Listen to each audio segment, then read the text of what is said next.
அஸ்ஸலாமு அலைக்கும் வரஹ்மத்துல்லாஹி வபரகாத்துஹு. தினமும் ஒரு ஹதீஸ். நான் ஒரு கனவு கண்டேன். இரத்த ஆறு ஒன்று இருந்தது. அதன் நடுப்பகுதியில் ஒரு மனிதர் நின்று கொண்டிருந்தார். அவர் அங்கிருந்து தப்பித்து கரையேற முயற்சி செய்கிறார். ஆனால் கரையோரத்தில் இருக்கக்கூடிய ஒரு மனிதர் தன் கையில் இருந்த கல்லை எடுத்து அந்த மனிதருடைய வாயில் வீசுகிறார். இதனால் அவரால் கரையேற முடியவில்லை.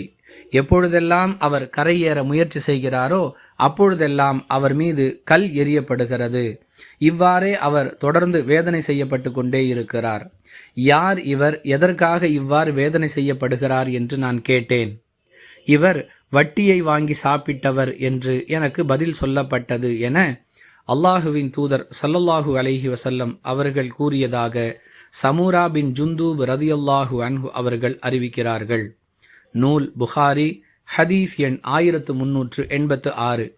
அன்பிற்குரிய அல்லாஹுவின் நல்லடியார்களே, நபிமார்களுடைய கனவுகளும் வஹி என்பதை நாம் அறிந்து வைத்திருக்கிறோம்.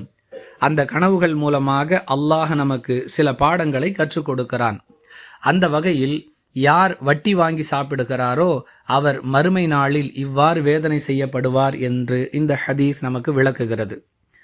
ஆற்றின் நடுப்பகுதியில் நின்று கொண்டு கரையேற முடியாமல் தத்தளிப்பது என்பது எந்த அளவிற்கு சிரமமான நிலை! அதுவும் இரத்த ஆறு. அதனுடைய வாடை எந்த அளவிற்கு வேதனை தரக்கூடியதாக இருக்கும்! அதன் மைய பகுதியில் நின்று கொண்டு கரையேற முடியாமல் தவிப்பது என்பது மிக கொடூரமான நிலை. ஏன் இந்த நிலை? வட்டியோடு தொடர்பு வைத்திருந்ததால் தான் என்பதை அல்லாஹுவின் தூதர் விளக்குகிறார்கள். அன்பிற்குரியவர்களே, இவர் வட்டி வாங்கி சாப்பிட்டார், அதனால் இவருக்கு இந்த வேதனை. நாம் வட்டி கொடுக்கிறோம், அது குற்றமாகாது என்று சிலர் நியாயப்படுத்தி பேசுகிறார்கள்.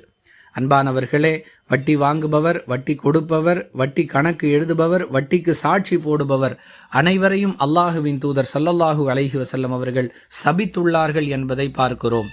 எந்த வகையில் வட்டியோடு தொடர்பு வைத்திருந்தாலும் அது ஒரு ஆரோக்கியமான நிலை அல்ல. அல்லாஹுவையும் அவனுடைய தூதரையும் போருக்கு அழைக்கக்கூடிய அளவிற்கு ஒரு கொடூரமான செயலாக வட்டியின் தொடர்பு விளங்குகிறது என்பதை கவனத்தில் வைத்து நம்முடைய வாழ்வின் எந்த கோணத்திலும் வட்டியோடு தொடர்பில்லாத ஒரு நிலையை நாம் ஏற்படுத்த வேண்டும். அல்லாஹுவை அஞ்சிக் கொள்வோம். வட்டி இல்லாமல் மனிதன் வாழவே முடியாது என்று சொல்பவர்களுடைய முகத்தில் கரியை பூசும் விதமாக வட்டியில்லா வாழ்வை நாம் தேர்ந்தெடுத்துக் கொள்வோம். வீண் செலவுகளை தவிர்த்தால் வட்டி இல்லாமல் மட்டுமல்ல, கடன் இல்லாமலும் வாழ முடியும் என்பதே உண்மை. வாஹிர் தஅவானா அனில் ஹம்துலில்லாஹி ரப்பில் ஆலமீன். அஸ்ஸலாமு அலைக்கும் வரஹ்மத்துல்லாஹி வபரகாத்துஹு.